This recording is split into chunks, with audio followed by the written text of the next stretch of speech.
Nous allons avoir 20 minutes de témoignage avec Laetitia et vous aurez 10 minutes pour interagir avec elle et lui poser les questions que vous désirez. Bon, si tu le veux bien, on va avancer en toute transparence. On se connaît un peu, on a un parcours assez similaire dans les médias. On va se tutoyer. Oui, bien sûr. Ça ne te dérange pas? Bien sûr. De toute façon, non. En fait, en gros, le nombre de gens que je tutoie et qui me tutoient, déjà dans ce métier, on se tutoie tous. Et puis, oui, c'est logique. Bon. Alors, dans un premier temps, je voulais revenir sur ton parcours scolaire et universitaire. Parcours scolaire assez... J'ai été en intégration, en fait, dès l'école primaire, dès le CM1. J'ai fait une année dans un institut spécialisé type INJA, mais en fait qui était pour tous les types de handicap, pour le coup, c'était quand j'étais en seconde. Et ensuite je suis ressortie en intégration en première terminale, donc bac, à mon époque on disait littéraire, donc bac littéraire, et puis j'ai passé les concours de Sciences Po, j'ai raté celui de Paris, j'ai eu Strasbourg, donc je suis partie à Strasbourg. Donc diplôme de Sciences Po Strasbourg, mention études européennes, avec une année Erasmus à Berlin. Et ensuite, j'ai fait l'école de journalisme, une des grandes écoles de journalisme de Paris qui s'appelle le CFJ, dont je suis sortie diplômée il y a bien longtemps déjà, en 2007, avec une spécialisation radio. Et comment s'est déroulée justement ton entrée au sein de Radio France ? L'entrée au sein de Radio France, en fait, je l'ai eue parce que, comme mon école était reconnue par la profession, Radio France venait y faire, entre guillemets, son marché pour les contrats d'été, les remplacements d'été. Ils venaient recruter de jeunes journalistes et leur proposer des contrats de journalistes stagiaires, on appelait ça. Et donc, il y avait un représentant de Radio France qui venait dans l'école et on devait, ce jour-là, enchaîner un flash d'information, un journal, et puis je sais plus, on avait préparé un reportage à lui faire écouter ou quelque chose comme ça. Et moi, j'ai réussi cette... C'était pas un examen, mais du moins cet examen de passage, il m'a retenu en fait dans sa shortlist, enfin dans la liste des personnes de l'école à qui il proposerait un contrat d'été à France Inter. On sait que l'univers des médias, on ne dira pas le contraire, toi et moi, est un domaine très visuel. C'est un milieu d'images. Comment as-tu appréhendé cette question quand tu es arrivé au sein de Radio France une fois de plus ? Alors, étant donné qu'on est en radio, l'image est nettement moins importante, évidemment, et heureusement pour nous. La chance que j'avais eue, moi, c'était de faire un stage un peu plus tôt en agence photo, donc ce qui est complètement paradoxal, mais du coup, j'avais des bonnes connaissances aussi sur les notions d'image, sur ce qu'on recherchait. Et moi, le problème visuel que j'ai eu au niveau de Radio France, c'était plutôt pour les logiciels techniques, le montage, où là, c'était difficile. Mais la notion d'image, finalement... Pour moi, les ambiances sonores, quand on part en reportage, donnent l'image à l'auditeur. Et ensuite, on nous disait souvent, mets des images dans tes mots. C'est-à-dire, quand on va rentrer dans une salle de classe, c'est les chaises sont éparpillées ou tous les enfants sont debout. Et comme ça va donner une image aux auditeurs. Et finalement, globalement, ça, j'étais capable de le faire. J'entendais si les enfants couraient partout, donc je pouvais parfaitement dire les enfants chahutent, plutôt que de dire sur les murs sont peints en blanc. Enfin, vous voyez ce que je veux dire ? Donc je trouvais un parallèle ou une information qui allait aussi donner finalement quelque chose à apercevoir, mais c'était pas forcément une image que je voyais. Et numériquement, comment fais-tu au quotidien pour travailler ? Tu utilises, j'imagine, des aides techniques ? Oui, bien sûr. JAWS, beaucoup. Bloc-notes Braille ou plage Braille. Après, c'est vrai que c'est difficile parce que les logiciels utilisés en interne sont pas des logiciels standards par définition. Et donc pas du tout prévus pour être utilisés par des personnes qui voient pas ou peu. L'accessibilité numérique, ils n'y avaient pas trop pensé, les concepteurs, enfin les développeurs, et ils y pensent d'ailleurs pas forcément beaucoup, même sur les nouvelles versions, même si Radio France à chaque fois essaye de leur dire pensez-y. Mais donc oui, JAWS, et puis on a fait pas mal de scripts il y a pas mal de gens ici qui savent ce que c'est, et tiens, j'en profite pour faire un coucou à Access Solutions qui nous a bien aidés. Est-ce que tu as ressenti de la discrimination, de la stigmatisation, sachant qu'on sait qu'on est peu dans ces domaines, et donc atypique, on casse les codes ? En fait, ce qui est rigolo, c'est qu'il y a eu les deux effets, mais tout l'un ou tout l'autre. Finalement, pas tant que ça quand même en discrimination. J'ai eu assez peu de personnes qui m'ont dit « je suis pas payée pour t'aider » Ou alors c'était indirect, il ne me le disait pas trop en face. Et à l'inverse, beaucoup de gens qui étaient beaucoup plus vigilants et qui me donnaient plus. Et donc ça a rééquilibré l'épaule, j'ai envie de dire, dans le sens où il y a une telle gentillesse, mais sérieusement, des fois j'ai l'impression que les gens ils sont heureux, enfin mes collègues ils sont heureux de me voir le matin, genre ouais, Laetitia, bonjour. Et du coup, ça permet tu sais que eux ils vont vraiment t'aider et que du coup ça va permettre de compenser tous ceux qui soit n'ont pas du tout envie, soit juste se disent oh, c'est compliqué, alors qu'on ne leur demande pas de temps peut-être. Mais donc ça peut se rééquilibrer en tous les cas. Je sais que tu es une personne humble. Si tu avais un conseil à donner malgré tout aux jeunes générations et aux personnes en recherche d'emploi, que serait-il ? En fait, j'en aurais plusieurs, mais le message global, c'est au lieu de vous dire « je ne pourrais pas faire ça », pas que pour les personnes en recherche d'emploi d'ailleurs, de manière générale pour les recruteurs ou pour tout le monde, au lieu de se dire « ça, c'est pas possible », toujours commencer par se dire « comment on pourrait faire ? Est-ce que ce serait possible ?» Dans les recherches d'emploi aussi, je dirais beaucoup suivre vos envies, c'est-à-dire que de fait, comme ne pas y voir, on va galérer, c'est pas facile, il va y avoir des obstacles à surmonter, il va falloir passer au-dessus. Et donc si le métier qu'on choisit ou vers lequel on s'oriente nous parle et nous donne envie de nous dépasser, ça va être beaucoup plus facile, enfin moins difficile. Donc toujours, en fait, ce sera toujours plus facile d'aller vers ses envies, vers aussi ce qui nous convient et ce pourquoi on a des aptitudes. Je prends l'exemple kiné, qui est un super métier. Mais moi, franchement, toucher des gens toute la journée, ça me brancherait pas du tout. Et il y a plein de gens qui pourraient penser comme moi. Donc, surtout, dans ces cas-là, n'allez pas faire kiné. Parce que si ça vous plaît pas d'entrée de jeu, vous n'allez pas être heureux. Au final, l'idée quand même, c'est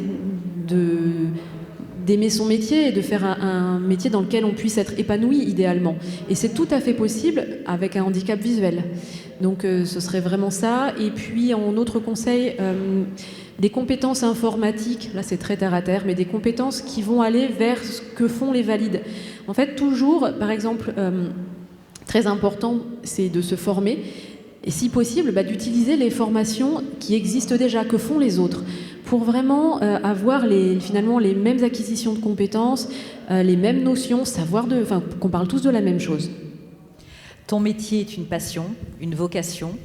Si tu devais parler de fierté dans ce domaine, quel serait-il ? Si tu devais faire une introspection jusqu'à présent, quelle serait la plus grande fierté professionnelle à ce jour pour toi ? C'est une bonne question que je n'aime pas beaucoup me poser. Mais moi, je te la pose. On inverse les rôles. Fierté. Bon, je pense que... Si, c'est vrai. En fait, le jour où j'ai signé vraiment mon CDI à Radio France, donc où j'étais sécurisée et où j'ai pris la mesure de tout le parcours que je venais de faire, mais qui me restait à faire, là, il y a eu quand même une notion, peut-être pas de fierté quand même, mais de profond soulagement et de grande joie. Fierté aussi quand je suis rentrée au service des sports et que j'avais mes journaux des sports tous les week-ends parce que c'était une belle réalisation et je réalisais un rêve quand même, donc c'était vraiment chouette. Et voilà. Merci Laetitia pour ton témoignage. Je pense qu'on peut l'applaudir.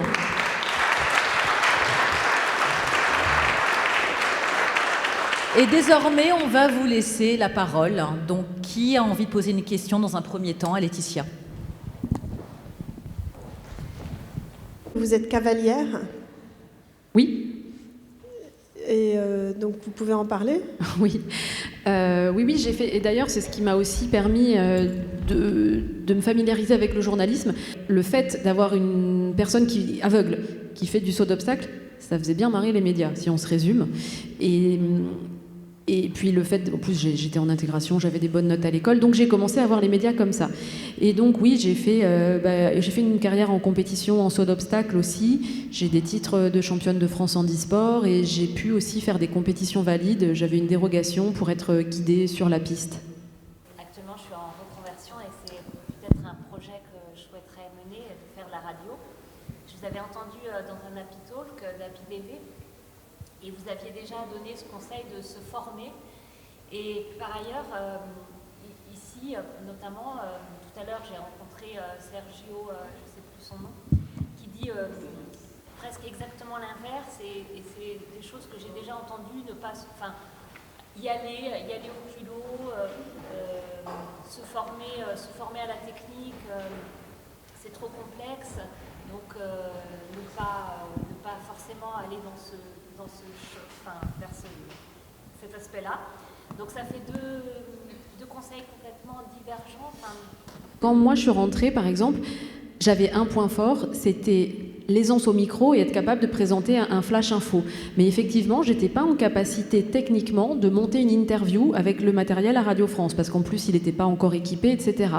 Mais en fait, je suis rentrée en ayant une compétence à mettre au service des besoins réels de l'entreprise. Et c'est dans ce sens-là que je dis se former. Effectivement, vous ne pouvez pas arriver avec toute la palette. Et c'est logique en plus, puisqu'on débute, et puis qu'il faut bien commencer par un commencement. En revanche, il faut des vraies compétences. Si vous avez quelque chose à proposer, déjà l'entreprise peut s'appuyer là-dessus. Ou un savoir-faire, parce que le culot ne suffit pas, il en faut une partie. Mais alors, je prends souvent l'exemple des boulangers parce que j'aime bien. Mais vous voulez être boulanger, vous arrivez, vous dites oui, j'aime bien mettre les mains dans la pâte. Mais si vous ne savez pas faire du pain, ça ne va pas intéresser grand monde. Si vous savez faire que du pain, mais pas les croissants, c'était peut-être pas grave parce que déjà, vous allez commencer par faire du pain et puis on va vous apprendre effectivement à faire les croissants. Vous allez trouver d'autres astuces qui font que si visuellement vous n'arrivez pas à faire une jolie déco sur un gâteau, on va vous dire c'est pas grave, casse les œufs et fais la crème et puis nous on s'occupera de la déco après. Enfin, là on pourra toujours trouver finalement des astuces, des techniques, mais de base il y a un besoin quand même de compétences évidemment. Enfin, on n'est pas là juste pour faire de la décoration quoi. Bonjour Laetitia, moi j'avais une question à vous poser au sujet de la mobilité étudiante en Europe et à l'international. Ce matin, lors d'une des tables rondes, a été évoquée un peu la difficulté à trouver les informations et à préparer un semestre d'échange ou une année d'échange à l'étranger quand on est étudiant et qu'on est aveugle. Je crois que vous êtes parti en Allemagne. Comment est-ce que vous avez préparé ce séjour, cette mobilité ? Effectivement, je suis partie à Berlin. En fait, on avait des universités partenaires. L'Erasmus était obligatoire, on va dire, au niveau de Sciences Po ou Strasbourg. Moi, si j'avais eu peur d'y aller, je pense que mes enseignants, je suis même à peu près sûre, ils m'auraient laissé ne pas y aller. Mais quand je leur ai dit j'ai envie, ils ont dit bon, on va essayer d'eux. Et en fait, j'ai eu Berlin et on était 10 de la promo à aller à Berlin. Et Berlin, c'était... Donc, moi, je me souviens, il y avait deux choses. C'est que plusieurs mois avant, dès que j'ai su que j'avais Berlin, j'ai fait le tour des associations type APIDV, AVH, etc. En Allemagne, j'ai cherché des contacts, j'ai appelé des gens, D'ailleurs, ça n'a pas donné grand-chose. Hein. En gros, ils me disaient « Ah oui, vous allez galérer ». J'étais ravie. Et donc, très concrètement... C'est les copains de la promo, on a fait un circuit, on s'est beaucoup entraîné et entraîné quand je suis arrivée là-bas. J'ai une amie qui est venue avec moi les 10 premiers jours pour mon installation. Elle n'avait pas encore redémarré sa fac, donc elle était avec moi. Donc c'est elle qui m'a appris les trajets en canne entre mon amphi et l'appart. Enfin, c'est elle au début qui est venue avec moi dans les bureaux. Alors après, il y avait un service aide étudiant à la fac, un peu l'équivalent de la Fédé 100% en dynamique, mais pareil, donc j'ai pu être en contact avec eux. Mais il y avait des personnes voyantes, des proches, qui m'ont au début accompagnée, on a fonctionné en groupe. Est-ce que tu penses que cette envie de prendre la parole au micro, si c'était une envie, a été renforcée par ce handicap visuel, et si oui, est-ce que c'est devenu une force d'autant plus grande quand il s'est agi d'être recruté par Radio France ? Une envie, j'avais pas forcément envie de prendre le micro, mais j'étais à l'aise en prenant la parole, ça c'est vrai. Et ce qui est rigolo, mais je me souviens quand à 5-6 ans on avait France 3 Régions qui venaient pour tel ou tel événement dans l'école, et je me souviens une fois il y avait le chanteur Carlos, que les jeunes connaissent probablement pas, mais qui était venu, et Et va savoir pourquoi, il y avait les gars avec les caméras, ils me voient, je sais pas ce que je faisais, j'étais en train de courir ou de chanter, enfin de faire n'importe quoi, enfin comme les enfants quoi. Et c'est moi qu'ils ont attrapé en disant tu peux répondre aux questions pour la caméra. Et bon ben voilà, et je sais pas pourquoi ça doit correspondre à ma personnalité où j'aime bien tchatcher finalement. Et après, ben, par rapport à Radio France. Oui, le fait d'être à l'aise au micro, de savoir poser ma voix, puis après j'ai beaucoup travaillé aussi en musique, en chant, etc. Oui, c'est mon point fort, et ça peut faire partie des conseils aussi que je donnerais, c'est cultiver vos points forts. C'est important de travailler les points faibles pour pas qu'ils nous bloquent complètement, mais quand on a un point fort, c'est super intéressant de s'en servir et de vraiment, ça permet de déplacer potentiellement des montagnes. Si on revient à votre âge, à 16-17 ans, est-ce que cette question, elle était permanente, c'est-à-dire vous la posez à cet âge-là ou quand vous avez atteint un certain niveau de maturité? Effectivement, pas du tout à 16-17 ans. Hein. À 16-17 ans, c'est pas qu'est-ce que je pourrais fournir comme compétence, c'est qu'est-ce que j'aime bien, qu'est-ce qui me parle, dans quel domaine je me sens à l'aise. Est-ce que c'est l'histoire? Est-ce que c'est les maths? Est-ce que c'est quelque chose de manuel? On n'est pas du tout sur du pratico-pratique dans le cadre d'un métier. Sauf si on a envie de travailler dans 6 mois. Mais pour ceux qui veulent se former, faire des études, etc. Non, la première étape, c'est de suivre ses goûts. Et ses capacités. Enfin, c'est sûr que si vous avez 2 en maths, allez pas en fac de maths, quoi. Mais ça, c'est du bon sens. Ou sauf si vous vous dites, je vais vraiment me réveiller et m'y mettre. Mais si on aime l'informatique, juste, c'est pas la peine de trop se dire, je voudrais faire exactement tel métier. C'est déjà creuser les études d'informatique et les formations en informatique. Bonjour Laetitia, je suis Cardorel, étudiant à la fac de droit d'Orléans. J'ai toujours, dès mon plus jeune âge, été passionné par le journalisme. Et donc, j'ai 2 préoccupations, si je puis dire, à vous soumettre. La toute première est donc celle de savoir quel est selon vous, quel est dans votre domaine de travail, quel est le plus grand défi que vous ayez relevé. Et la seconde préoccupation consiste à savoir, à ce jour, quelles sont les démarches qu'il faut fournir, quelles sont quelles démarches faut-il suivre, quelles modalités faut-il réunir justement pour se former au métier de journalisme. Merci infiniment. Mais c'est pas forcément lié au handicap, c'est de faire sa place avec son handicap. C'est-à-dire que c'est un métier où finalement on est plusieurs à savoir faire un flash info. Pourquoi ce serait toi qu'on prendrait et pas moi? Donc c'est ce que je dis, cultiver, réussir à avoir un point fort. Si par exemple vous avez une passion pour le sport, c'est commencer par écrire ça va être ça, je pense, le plus gros conseil. Ça va être commencer par écrire, proposer dans des magazines, viser des magazines, des médias qui vous parlent et leur demander de faire un stage avec eux, commencer à leur faire quelques propositions d'articles, à écrire pour eux. Et d'ailleurs, ça me fait penser à un point important, et après, promis, je rends ce micro. Un des meilleurs conseils qu'on m'ait donné aussi, moi, quand j'étais jeune journaliste débutante, c'était Sophie Massieu, qui est non-voyante aussi, qui est journaliste, et elle m'avait dit, elle bossait à Faire Face, le magazine des paralysés de France. Elle m'avait dit, si vraiment tu as besoin, parce que tu ne trouves rien, je te proposerai des piges pour te lancer, mais idéalement, va sur ce que tu sens. Et c'est vrai que moi, je n'étais pas partie pour bosser sur les questions de handicap en journalisme, ça ne m'attirait pas plus que ça. Et donc, j'étais plutôt sur l'équitation. Donc, j'ai démarré avec des collaborations en magazine équestre. Et en gros, je dirais ça, centre d'intérêt, par où on peut commencer, et pas forcément le handicap. Merci Laetitia, témoignage très intéressant. Merci à tous. On peut applaudir Laetitia.